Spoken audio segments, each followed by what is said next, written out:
Hello everyone. आज के video में हम लोग एचएम के रीजनिंग सब्जेक्ट का प्रीवियस ईयर क्वेश्चंस देखेंगे। इसके पहले हम लोग मैथ्स का देखे थे, आज रीजनिंग का देखने जा रहे हैं। ठीक है, हर एक क्वेश्चंस हम लोग यहाँ पे सॉल्व नहीं करेंगे, कुछ क्वेश्चंस मैं सेलेक्ट करके लाया हूँ वो डिस्कस करेंगे, और उसके आगे आने वाले जो सीरीज ऑफ वीडियोज़ होंगे उसमें बचे हुए क्वेश्चंस को हम लोग सॉल्व करते रहेंगे। ठीक है, तो ये 2019 का पेपर है।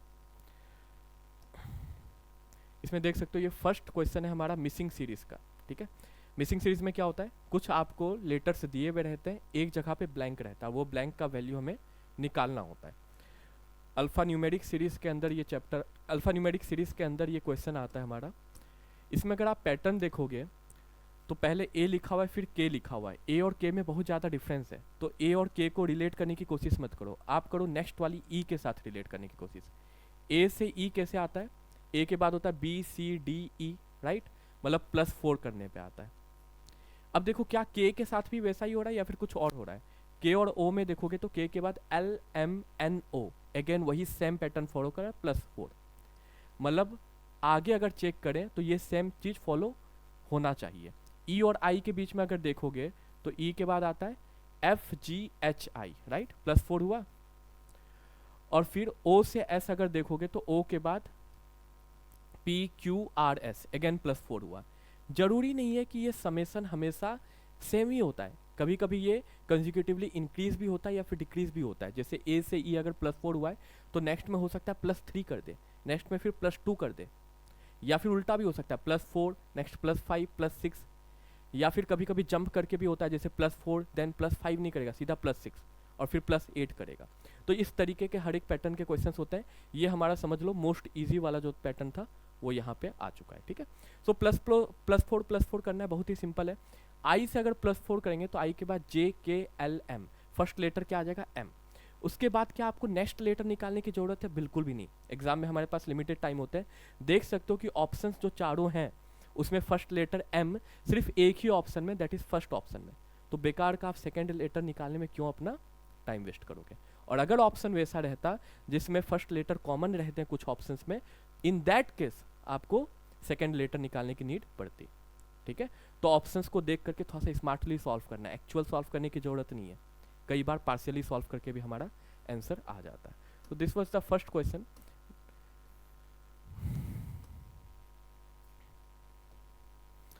Next again we have the missing series question also, question only. So 2019 में अगर देखा जाए तो करीब 3 क्वेश्चन आया था मिसिंग नंबर सीरीज से। It means it is very very important and it is also very very easy. इसमें आपको कुछ ज़्यादा खास पढ़ने की ज़रूरत नहीं पड़ती है, बस पैटर्न आपको आइडेंटिफाई करना है। फिर से वही टेक्निक लगाते हैं हम लोग। डी से अगर एफ देखोगे तो डी के बाद EF कितना हुआ, +2 हुआ, राइट। मैं यहाँ पे साइड में लिख रहा हूँ, यहाँ पे कंजेस्टेड हो जाएगा। सी से देखोगे तो DE अगेन +2 ही हो रहा है। और फिर एक्स से अगर वी देखोगे, एक्स के बाद आता है YZ, तो यहाँ पे आई थिंक माइनस हो रहा है, राइट। वी से अगर एक्स जाने की कोशिश करें तो वी के बाद होता है WX, एग्जैक्टली यहाँ थर्ड नंबर पे हो गया -2।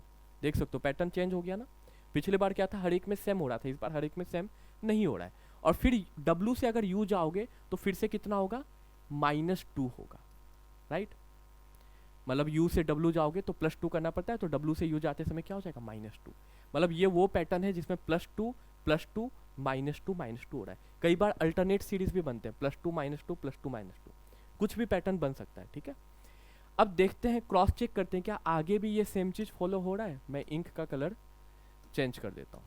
देखो F से अगर H देखोगे तो E के बाद F, F के बाद आता है G के बाद H, मतलब +2 हुआ। E से G देखोगे तो FG अगेन +2 हुआ है। और फिर T से अगर V आने की कोशिश करोगे तो UV, मतलब T से V जाते समय +2 किए तो V से T जाते समय क्या करोगे, -2 करोगे, राइट। और फिर S से अगर U जाओगे तो TU +2 किए, मतलब U से S जाते समय क्या होगा, -2 होगा, राइट। तो हम लोग क्रॉस चेक कर चुके कि हाँ यही सेम पैटर्न फॉलो हो रहा है। क्रॉस चेक करने की नीड क्या है, अगर आपको लग रहा है सर ये तो आप टाइम वेस्टेज करा रहे हो, एग्जाम में क्यों क्रॉस चेक करेंगे। क्रॉस चेक करने की नीड है, ऐसा इसलिए है क्योंकि हो सकता है कि ये दोनों में अगर +2 +2 -2 -2 फॉलो हुआ है तो नेक्स्ट 2 में भी +2 +2 -2 -2 फॉलो हो। इसका जरूरी नहीं है ऐसा, जनरली ऐसा होता है लेकिन हमेशा ऐसा नहीं होता है। नेक्स्ट में ये भी हो सकता था कि +3 +3 -3 -3 हो जाता, ये भी हो सकता था। और उसके बाद फिर अगर हम लोग लेते तो फिर क्या कहते हैं +4 +4 -4 करते हैं, बट यहाँ पे सिंपल क्वेश्चन था, ठीक है।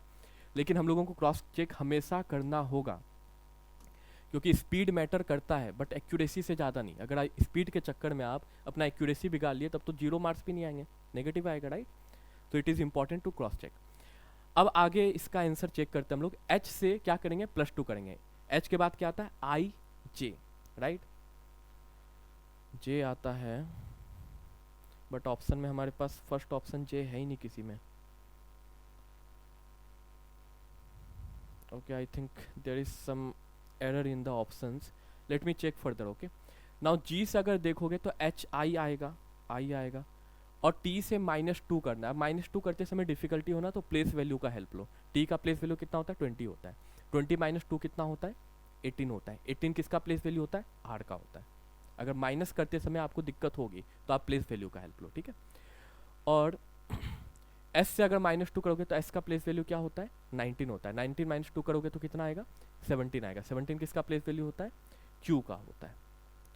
तो JIRQ किसी भी ऑप्शन में नहीं है, ऑप्शंस में मिस्टेक है, ठीक है। आंसर 100% हमारा यही होगा।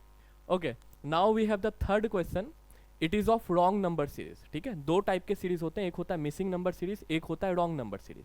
Missing number series compare to wrong number series थोड़ा सा ईजी होता है, बट रॉन्ग नंबर सीरीज में आपको पैटर्न पहचानने में थोड़ा सा डिफिकल्टी होता है।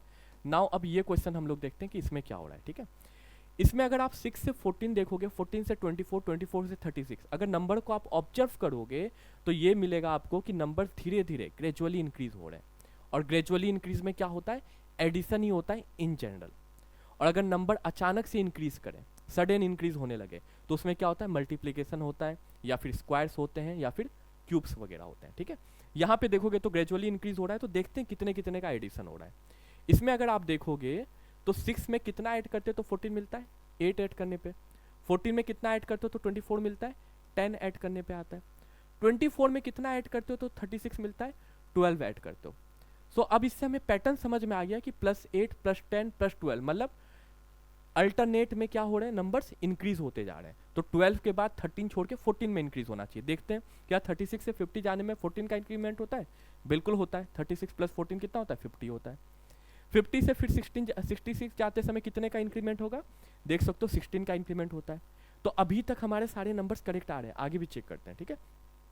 66 से 84 जाते समय 18 का इंक्रीमेंट होना चाहिए। क्या 18 का इंक्रीमेंट हो रहा है, बिल्कुल हो रहा है 18 का इंक्रीमेंट, मतलब 84 भी हमारा नहीं सही नंबर है। अब 84 से नेक्स्ट नंबर आते समय कितने का इंक्रीमेंट होना चाहिए 20 का इंक्रीमेंट होना चाहिए। क्या 84 में 20 ऐड करते हो तो 103 आता है, नहीं आता है, ठीक है, 104 आता है। It means this number is the wrong number, और यही हमें निकालना था। So wherever 103 is there, that option will be the right answer. Okay, I hope आपको समझ में आया होगा। अब पैटर्न इसमें कई होते हैं, वो कॉन्सेप्ट मैं अभी यहाँ पे नहीं बताऊंगा, बस जो प्रीवियस ईयर में आया था क्वेश्चंस उसका मैं पैटर्न बता दिया। कई तरीके के पैटर्न होते हैं, कैसे पैटर्न आइडेंटिफाई करते हैं, वो सब के लिए मैं आगे कभी वीडियो बनाऊंगा, ठीक है। Okay, now this is the next question. इसमें क्या बोला, using the diagram below answer the following question, ठीक है। अब इसमें आपको कुछ ज्योमेट्रिकल फिगर दिख रहे होंगे। एक दिख रहा है ट्राइंगल, और ट्राइंगल में क्या लिखा है people who live in the city, ठीक है।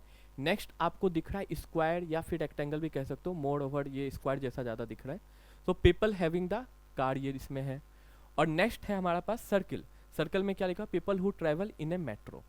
अब इसके बेसिस पे आपसे कुछ क्वेश्चंस पूछे गए थे एग्जाम में। जैसे अगर फर्स्ट क्वेश्चन आप देखोगे तो फर्स्ट क्वेश्चन पूछा था which space represents people who do not live in the city, मतलब वो सिटी में नहीं रहना चाहिए। तो जैसे ही सिटी में नहीं रहेंगे मतलब ये ट्राइंगल से बाहर आएगा, क्योंकि ये ट्राइंगल रिप्रेजेंट करता है who lives in the city. तो ट्राइंगल के बाहर का जो एरिया होगा that will represent the people who do not live in the city. But आगे एक और कंडीशन इसमें ऐड कर दिया कि but travelled by metro and also have a car, लेकिन वो सिटी में नहीं होने चाहिए, लेकिन कार उनके पास होना चाहिए और वो मेट्रो से ट्रेवल करते होने चाहिए। सो मतलब हम लोगों को ट्राइंगल के बाहर का वैसा एरिया देखना है जो इस सर्कल और कार में क्या है कॉमन है।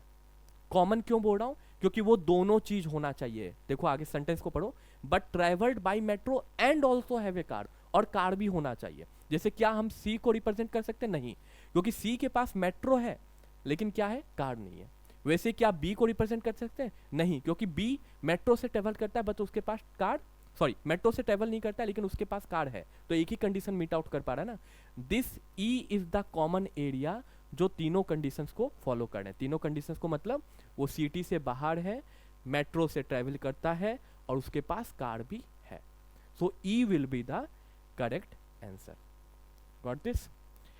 Now second question, we have one more question based on this diagram, and it says this: which space represents people who live in the city and have a car? मतलब हमें वैसा area common निकालना है जो किसके किसके बीच में sharing हो, जो सिटी के साथ हो और उनके पास कार हो। सिटी को रिप्रेजेंट करता है ट्राइंगल और कार को रिप्रेजेंट करता है क्या हमारा, ये स्क्वायर। तो ये दोनों में कॉमन क्या है? दोनों में अगर आप कॉमन देखोगे तो सिर्फ एक एरिया नहीं है, एफ भी है, जी भी है, राइट? तो इसका आंसर आपका दोनों आएगा, एफ एंड जी। मतलब ऑप्शंस में आपको एफ एंड जी दोनों लिखे होंगे, वो हमारा आंसर होगा। ठीक है, क्यों क्या बोला था? Which space represents people who live in the city. तो लिव इन द सिटी में क्या आएगा? ट्राइंगल आएगा, एंड हैव ए कार, और कार भी होने चाहिए। तो कार वाले कौन सा है? स्क्वायर है।